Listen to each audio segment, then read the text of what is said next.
Welcome to the Silver Report's weekly wrap-up, where we take a look at a few of the biggest stories that impacted the financial markets over the past week. On Monday, the Dow closed up 44 points. The market felt indifferent about the meeting between President Trump and Vladimir Putin. Some news that moved the markets: oil prices dropped on talks of increasing supply and a slowdown in economic growth. Netflix reported earnings beating EPS estimates by 6 cents but missing revenue estimates by $30 million. The company failed to hit estimated subscriber growth numbers, and the stock fell hard in after-hours trading. And Bank of America beat EPS estimates by 6 cents and revenue estimates by $340 million.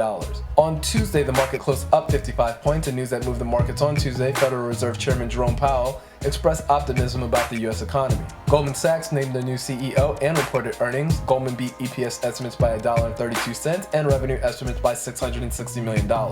Johnson & Johnson beat EPS estimates by 3 cents and revenue estimates by $440 million, and United Health Group beat EPS estimates by 10 cents and reported revenue that was in line with analyst estimates. On Wednesday, the Dow closed up 79 points. News that moved the markets: the EU fined Google $5 billion for antitrust violations. There were alleged merger talks between Papa John's and Wendy's that broke down after Papa John broke down. eBay reported earnings beating EPS estimates by 2 cents, but missing revenue estimates by $20 million.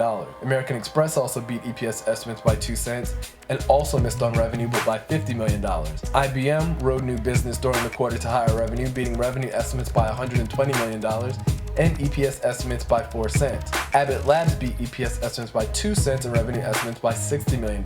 And Morgan Stanley beat revenue estimates by $510 million and EPS estimates by 19 cents. On Thursday, the market closed down 134 points, snapping a 5-day win streak. In news that moved the markets, Comcast bowed out of the race for 21st Century Fox, making way for Disney to purchase Fox. Tesla was downgraded by Needham, which caused the stock to trade lower. Microsoft reported earnings beating EPS estimates by 5 cents and revenue estimates by $860 million. Skyworks Solutions beat EPS estimates by 4 cents and revenue estimates by $5 million. Skechers missed EPS estimates by 12 cents, but revenue was in line with analyst estimates.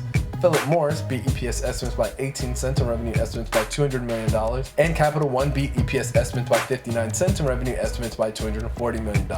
On Friday, the Dow closed down 6 points as the market digested President Trump's disapproval of Fed rate hikes. In other news, GE reported earnings beating EPS estimates by a penny and revenue estimates by $750 million. Honeywell beat revenue estimates by $120 million and EPS estimates by 11 cents. And Stanley Black & Decker beat EPS estimates by 55 cents and revenue estimates by $150 million. Overall, the S&P and Dow closed up slightly from last week. The Nasdaq closed down slightly. In crypto news, Bitcoin bounced off of the $6,000 support level we spoke about last week. It's now trading in the $7,300 range. Ethereum is trading at $445. Litecoin was trading at $82.19, and Ripple was trading at 43 cents at the time of this recording. Crude oil slid back this week. It's now trading at $68.11 per barrel. A big winner for the week, Esterline Technologies Corp, up over 10% for the week. A big loser for the week is Skechers, which dropped over 20% after a bad quarter of earnings. Our quarterly newsletter, The Silver Report, is available at silverreport.com. We suggest you check it out. Thanks again for watching the Silver Report weekly wrap-up. This channel and our website are dedicated to people who want to start investing but aren't sure how. If you have any questions or concerns, leave a comment below. Like and subscribe, and may your next investment be your best investment. See you next week.